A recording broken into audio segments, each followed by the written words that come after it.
यहाँ पे अल्लाह तबारक व तआला ने कहा कि तुम अल्लाह और उसके रसूल की खयानत ना करो, वतख़ूनु अमानातिकुम, और तुम्हें जो अमानत दी जाए उसकी खयानत ना करो।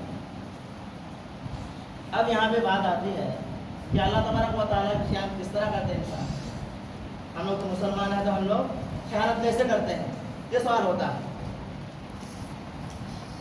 तो अक्सर इंसान को हमारे माशरे में जो देखा जाता है, अल्लाह तबारक व तआला की इबादत को छोड़कर दूसरे की इबादत करते हैं, या अल्लाह तबारक व तआला की इबादत में दूसरे की इबादत को भी शामिल करते हैं। ये शिर्क पाए जाते हैं। बहुत सारे इंसान जो अपने बच्चे को टीका लगाते हैं नजर से बचाने के लिए, ये भी शिर्क हुआ। बहुत सारे इंसान कुछ बीमारी से बचने के लिए ताबीज़ वगैरह लगाते हैं, धागा वगैरह लगाते हैं, तो ये भी क्या हुआ, शिर्क हुआ। मन ताल्लक़ तैमतन उकिला इलैहि या मन ताल्लक़ तैमतन फ़क़द अशरक, इस तरह का ये हदीस अल्फाज में है। तो जिसने जो कुछ भी लटकाया उसने शिर्क किया। तो अल्लाह तबारक व तआला की इबादत में दूसरे को शामिल करना, यही अल्लाह तबारक व तआला की खयानत करना। अब देखिए बहुत सारे लोग जो कबर गुजारी लोग होते हैं, अभी जो ये हमारे इलाका में पूर्णिया के बगल में एक गांव है जो चिन्नी बाजार से ये मशहूर है, वहाँ एक दरगाह लगते हैं। दरगाह ये ईद से 10 दिन के बाद लगेगा। उसमें ऐसे देखा जाते हैं लोगों को नमाज भी पढ़ते हैं अल्हम्दुलिल्लाह, और उसके बाद क्या करते हैं, कब्र में भी जाते हैं, मुर्दे को पुकारते हैं। अपने यहाँ पे नमाज से बोलते हैं कि इय्याका नअबुदु व इय्याका नस्तईन, कि हम तेरी इबादत करते हैं और तुझसे मदद तलब करते हैं।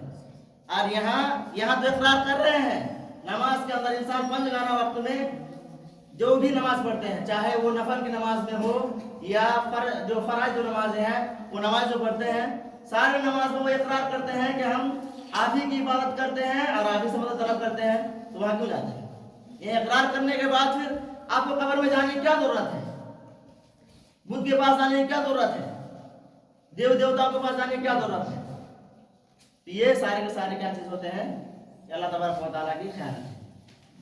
यानी अल्लाह तबारक व तआला की इबादत के साथ दूसरे को शामिल करना, ये अल्लाह तबारक व तआला की सबसे बड़ी खयानत है।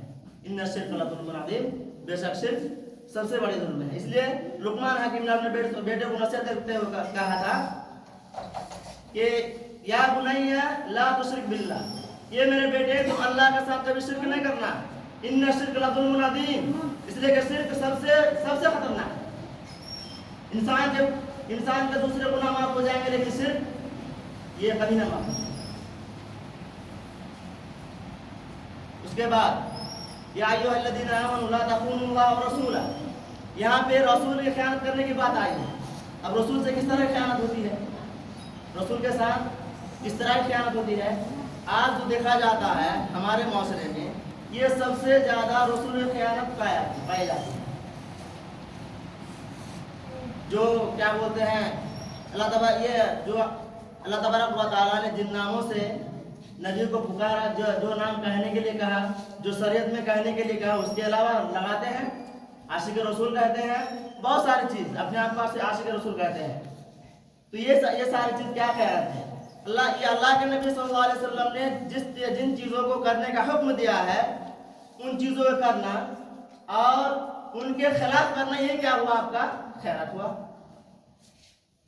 ये आपका क्या हुआ, खयानत हुआ। अल्लाह तबारक व तआला आपको नमाज पढ़ने कहते हैं वक्त के मुताबिक, आप क्या बोलते नमाज नहीं पढ़ रहे, ये क्या हुआ, खयानत हुआ।